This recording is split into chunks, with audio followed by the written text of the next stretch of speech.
bukan orang sehat yang memerlukan tabib, melainkan orang sakit. Para bapak dan ibu dan saudara-saudara sekalian, ada seorang yang masih muda, anak mudalah, dia ligat baru tamat dari satu universitas dengan nilai yang sangat bagus dan melamar ke satu perusahaan dan memang menang testing. Dalam 1 tahun dia menunjukkan karirnya. Wah, cekatan dia memang.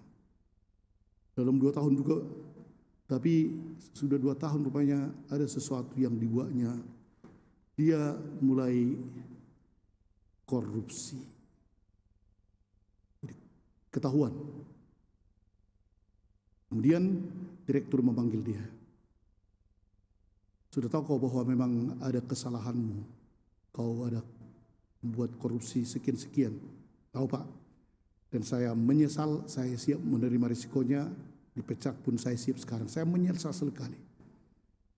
Kenapa waktu itu? Tapi udahlah, saya mungkin ini pelajaran untuk saya, kata si pemuda ini. Jadi kau siap untuk menanggung risikonya apapun, siap. Terima kasih atas bimbingan 2 tahun ini dari direktur, jadi saya siap. Oke lah, memang kesalahan saya betul-betul, tapi tidak akan mau lagi berbuat seperti ini dimanapun. Oke, mulai besok kau menjadi wakil saya. Terkejut. Hah? Karena kaulah orang yang kedua di kantor ini yang membuat seperti itu, korupsi dan... Hah? Jadi siapa yang pertama Pak? Saya. Dan saya sudah menyesal, kau pun begitu. Oke, kita jalankan perusahaan ini, katanya. Bapak dan Ibu dan saudara sekalian, kalau di tengah-tengah orang Yahudi memang pemungut cukai, memang pemungut cukai ini ada hebat-hebatnya kan, kalau yang tak benar pun bisa benar. Jadi tergantung kepada sogok menyogok dan seterusnya rupanya, dan banyak diambil dilebih-lebihkan. Apalagi ini dia memungut cukai untuk orang-orang Yahudi, tapi uangnya untuk orang Romawi. Jadi dia kaki tangan Romawi sebenarnya kan. Makin bencilah, dipungut pajak untuk orang Romawi, dan memang Matius ligat juga sehingga dia kaya raya seperti Zakheus kan. Jadi bilangnya lah, oh pajakmu 50.000, kasihnya untuk pemerintah Roma 20.000. Jadi kaya raya lah dia kan. Karena itu pemungut cukai sangat tidak terhormat di tengah-tengah orang Yahudi. Malahan mereka dibariskan dengan orang-orang berdosa, orang kafir, pemungut cukai. Tapi banyak juga orang seperti itu. Dan Yesus masuk ke rumah si Matius. Kalau mungkin hanya ke rumahnya nggak apa-apa lah ya. Tapi datang pula penjahat-penjahat yang lain. Berkumpullah segala preman di situ. Pemabuk itu pemungut cukai yang menurut mereka orang inilah orang yang paling berdosa. Dan memang rupanya ikut juga. Mungkin kawan dekat si Matius ini orang Farisi melihat, mengapa kalau memang betul-betul gurumu itu adalah Mesias atau anak Allah, mengapa dia mau makan bersama dengan ini para penjahat ini. Tapi disitulah tadi kata-kata Yesus, bukan orang sehat yang memerlukan tabib, melainkan orang sakit. Yesus memang tidak melihat masa lampau dan latar belakang seseorang untuk menjadi muridnya. Tidak. Karena tak ada orang yang sempurna. Justru Yesus melihat potensi bagaimana orang ini nanti bisa berkembang. Itu yang dilihat oleh Yesus.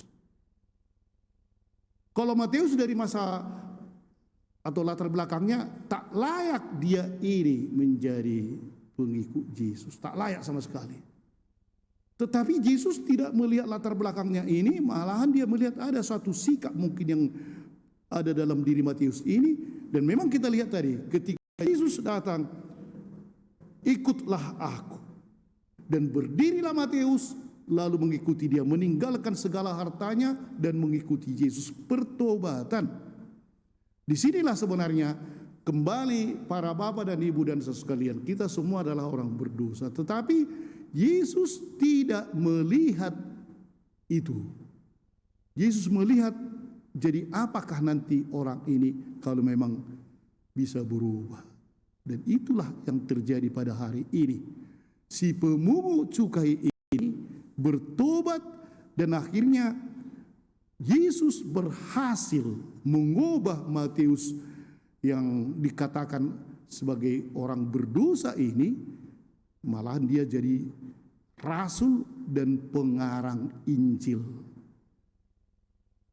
Dia mengarang Injil untuk orang-orang Yahudi di Yerusalem, di Syria, di mana-mana orang Yahudi juga ada, di Persia, ada juga di Ethiopia.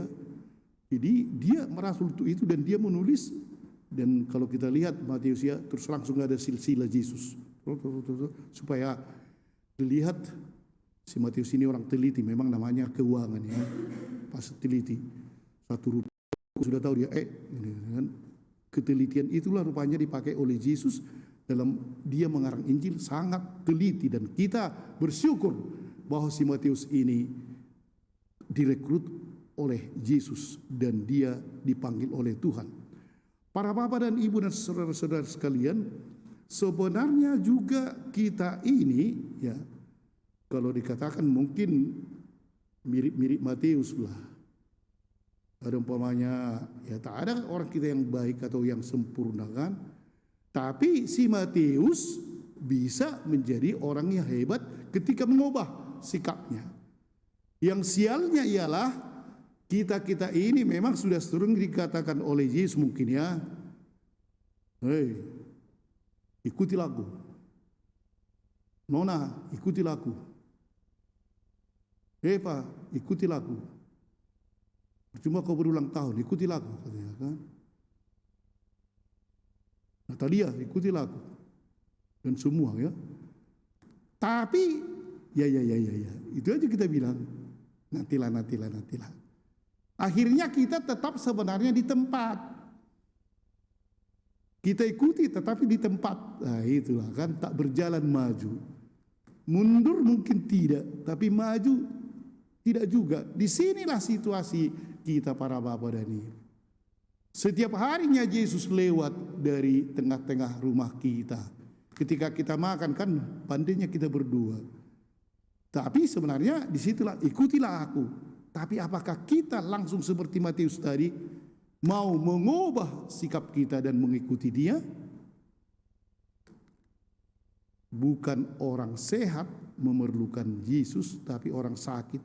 Sialnya kita sering merasa aku yang sehat.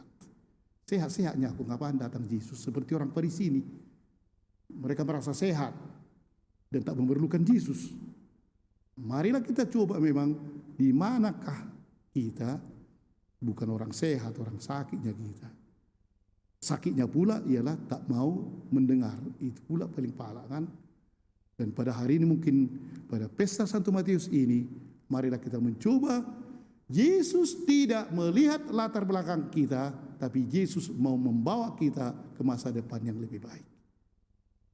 Amin.